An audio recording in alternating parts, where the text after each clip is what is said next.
민수기 27장 1절부터 11절입니다. 요셉의 아들 므낫세 종족들에게 므낫세의 현손 마길의 증손 길르앗의 손자 헤벨의 아들 슬로브앗의 딸들이 찾아왔으니 그의 딸들의 이름은 말라와 노아와 호글라와 밀가와 디르사라.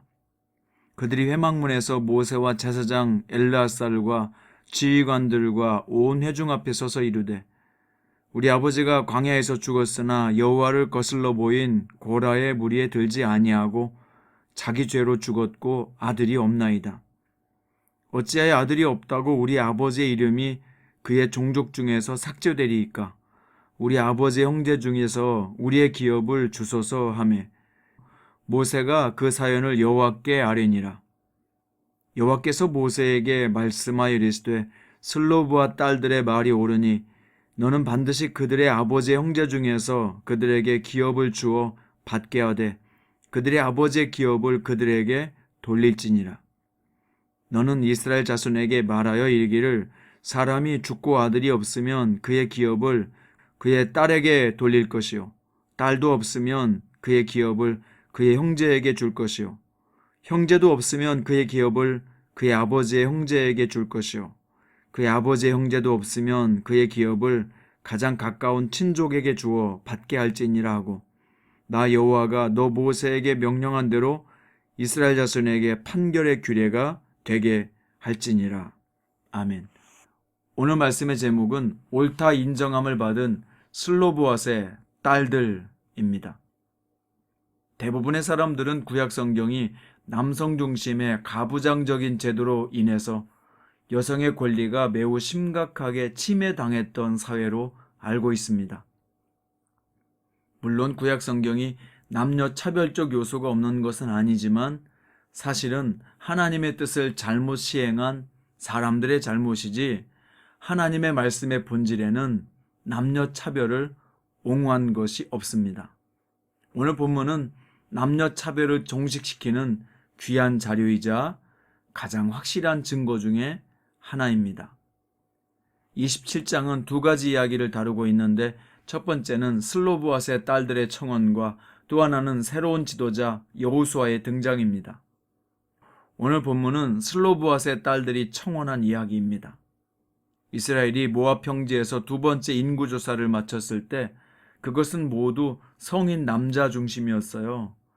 따라서 남자가 없으면 부모의 기업을 상속할 사람이 없고 그러면 영원히 가문이 사라질 위기에 처했습니다. 그때 슬로브앗이라는 사람에게 아들이 없었고 딸들이 일어나 이 문제를 거론하며 억울함을 청원하게 된 것입니다. 당시 사회적 분위기가 남자 중심이어서 이런 문제를 거론한다는 것에는 매우 큰 용기가 필요했을 것입니다. 하지만 공정하신 하나님께서 남녀 차별 없이 이 문제를 공평하게 처리해 주실 것을 믿었던 것입니다. 모세는 이 문제를 하나님께 아뢰었고 하나님은 당신의 약속을 소중하게 여기는 슬로브앗의 딸들의 소원을 들어주셨습니다. 27절 하나님의 대답입니다. 슬로브앗의 딸들의 말이 옳으니 너는 반드시 그들의 아버지의 형제 중에서 그들에게 기업을 주어 받게 하되 그들의 아버지의 기업을 그들에게 돌릴지니라. 그리고 하나님은 딸이 없으면 가까운 순서대로 기업을 잇게 하시는 순서를 정해주심으로써 재산 상속에 있어서 분쟁의 요소가 없도록 세밀하게 조정해 주셨습니다. 이 슬로브앗의 딸들의 청혼을 통해 하나님이 우리에게 말씀하시는 것은 무엇일까요? 본문을 통해서 하나님은 우리에게 무엇을 가르쳐 주길 원하실까요? 첫째, 부모를 공경하기 원하는 자에게 옳다함을 받게 하십니다. 슬로브앗의 딸들은 어찌하여 아들이 없다고 우리 아버지의 이름이 종족 중에서 삭제되리이까? 아들이 없다는 이유만으로 하나님께 분배받을 땅을 이어받을 수 없고 가문이 사라져 버린다는 것은 큰 슬픔이었습니다. 그래서 아버지의 이름이 삭제되지 않도록 딸들에게도 기업을 잇게 해달라고 간청한 것입니다. 하나님께서도 그녀들의 요청에 옳다라고 인정하여 주심으로써 기업을 할당받게 하셨습니다. 만약 이 딸들이 탐욕이었다면 하나님께서 분명히 틀렸다라고 말씀하셨을 것입니다. 이 딸들의 부모를 향한 진심을 하나님이 받으셨던 것을 알 수 있습니다. 이 딸들처럼 부모를 진심으로 공경하길 원하는 사람은 하나님께 옳다함을 받을 것입니다. 10계명 중 5계명은 내 부모를 공경하라. 그리하면 너희 하나님 여호와가 내게 준 땅에서 내 생명이 길리라고 약속하셨고, 에베소서 6장에서도 내 아버지와 어머니를 공경하라. 이것이 약속 있는 첫 계명이니 이로써 내가 잘되고 땅에서 장수하리라고 말씀하셨습니다. 요즘은 부모 공경하고는 점점 멀어지는 개인주의와 자기 식구만 아는 둥지족들이 득세하고 있습니다. 심지어 키우는 강아지보다도 부모를 돌보지 않는 기이한 현상이 일반화되고 있어 심히 걱정스럽습니다. 강아지를 키우지 말라는 말은 아니지만 아무리 세상이 부모에게 무관심하는 방향으로 가도 우리 하나님의 계명을 따르는 사람들은 분명 달라야 합니다. 영원한 진리 중에 하나는 영원한 젊음은 없고 당신도 늙는다는 것입니다. 연로하신 부모님에게 자주 문안드리고 가능한 한 최대한 보살펴 드리는 것은 하나님께서 분명 옳다 하시는 일이며 하나님의 은혜를 입는 일입니다. 여러분의 부모가 아직 생존하여 계실 때 최대한 사랑하고 공경하십시오. 그걸 자녀들이 볼 것이요, 우리가 늙으면 그대로 따라하지 않겠습니까? 그러면 얼마나 따뜻한 가족이 될까요? 골로새서 3장 20절은 자녀들아 모든 일에 부모에게 순종하라. 이는 주 안에서 기쁘게 하는 것이니라. 디모데전서 5장 10절에서는 만일 어떤 과부에게 자녀나 손자들이 있거든 그들로 먼저 자기 집에서 효를 행하여 부모에게 보답하기를 배우게 하라. 이것이 하나님 앞에 받으실 만한 것이니라. 자, 두 번째, 말씀을 근거한 간구는 역사하는 힘이 크다는 것을 슬로보아스의 딸들이 보여주고 있습니다. 두 번째 인구조사를 했고 땅 분배를 정했을 때에는 아직 가나안을 점령하지 아니한 때였습니다. 그런데 이 딸들은 앞으로 하나님께서 약속하신 대로 가나안 땅을 정복할 것이고 그 땅이 분배될 것을 확신했기 때문에 기업을 달라고 간청한 것입니다. 바로 이 딸들은 약속에 대한 믿음이 있었던 것입니다. 어느 시대 누구든지 하나님을 기쁘시게 하는 것은 믿음입니다. 히브리서 11장 6절에서 믿음이 없이는 하나님을 기쁘시게 하지 못하나니 하나님께 나아가는 자는 반드시 그가 계신 것과 또한 그가 자기를 찾는 자들에게 상 주시는 이심을 믿어야 할지니라. 이 구절을 메시지 성경에서는 이렇게 명쾌하게 해석했습니다. 믿음을 떠나서는 하나님을 기쁘시게 해드릴 수 없습니다. 왜 그렇습니까? 하나님께 나가려는 사람은 하나님이 계시다는 것과 하나님께서 자기를 찾는 이들에게 기꺼이 응답하신다는 것을 믿어야 하기 때문입니다. 생각해 보세요. 만약 그 딸들이 믿음으로 간청하지 않았다면 기업 분배에 대한 원칙이 정립되지 못했을 것이요, 자신들에게 주어진 기회도 얻지 못했을 것입니다.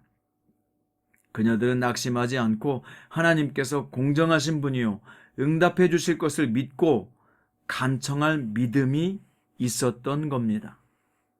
어떤 상황에서도 그게 불의하든지 불공정하든지 때론 억울해도 그 굳게 닫힌 문을 열어야 할 때 성도가 가장 먼저 사용할 열쇠는 하나님께 먼저 간구하는 것입니다. 허공에 대고 소리치는 것 같아도 기도는 모든 일의 시작이요 큰 역사의 첫걸음이기 때문입니다. 많은 기독교인들에게 알려진 역사적 사실이 하나 있습니다. 그것은 베를린 장벽이 무너지고 독일이 통일되는 역사적 시작을 동독 내의 라이프치히 도시에 있는 성 니콜라이 교회의 월요 기도회로 그 시작을 보고 있습니다. 1982년 월요일 오후 5시부터 이 교회에서 독일 통일을 위한 평화의 기도회가 시작되었고, 독재 치하에서 슈타지라는 비밀 경찰의 엄격한 감시와 탄압에도 불구하고 이 기도 운동은 불길처럼 번졌습니다. 결국 1986년 11월 9일 철의 장막이라 불리던 베를린 장벽이 무너지고 말았습니다. 이 작은 기도회로부터 모든 역사는 시작된 것입니다. 이렇게 기도의 힘은 놀라운 힘을 가지고 있습니다. 예수님께서 말씀하십니다. 마가복음 11장, 내가 진실로 너희에게 이르노니 누구든지 이 산을 들리어 바다에 던지리라 하며 그 말하는 것이 이루어질 줄 믿고 마음에 의심하지 아니하면 그대로 되리라. 그러므로 내가 너희에게 말하노니 무엇이든지 기도하고 구하는 것은 받은 줄로 믿으라. 그리하면 너희에게 그대로 되리라. 요한복음 15장 7절에서는 너희가 내 안에 거하고 내 말이 너희 안에 거하면 무엇이든지 원하는 대로 구하라. 그리하면 이루리라. 오늘 슬로브아스의 딸들의 용기 있는 행동을 보며 우리도 오늘 말씀을 통해서 두 가지는 적용해 보자고 말씀드렸습니다. 첫 번째는 부모를 공경하기 원하는 자에게 하나님은 옳다함을 받게 하신다는 것입니다. 두 번째, 말씀을 근거한 간구는 역사하는 힘이 크다는 것입니다. 오늘 이 말씀을 듣고 실천해야 될 것은 무엇이라 생각했습니까? 효와 기도를 실천함으로써 용기 있는 그리스도인이시길 바랍니다. 기도하시겠습니다. 주님, 슬로브아스의 딸들의 용기를 보며 우리도 용기 있는 신앙인으로 살게 하소서. 특히 약속이 있는 첫 계명인 부모를 공경하라는 말씀과 가장 먼저 기도하라는 키를 사용하라는 말씀을 삶에 적용하겠습니다. 육신의 부모에게 효도할 줄 알고 하나님 아버지께는 기도로 의지하며 오늘 또 하나님을 기쁘시게 하는 자로 살게 하옵소서. 예수님의 이름으로 기도드립니다. 오늘은 찬송가 364장 1절부터 3절을 올려드리겠습니다. 내 기도하는 그 시간 그때가 가장 즐겁다.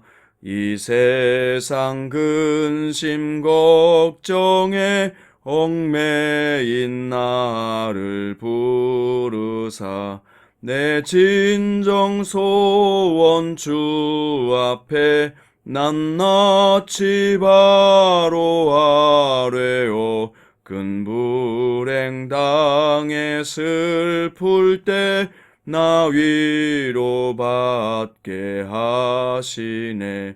내 기도하는 그 시간 내게는 가장 귀하다. 저 광야 같은 세상을 끝없이 방황하면서 위태한 길로 나갈 때 주께서 나를 이끌어 그 보좌 앞에 나아가 그 은혜 받게 하시네. 내 기도하는 그 시간 그때가 가장 즐겁다.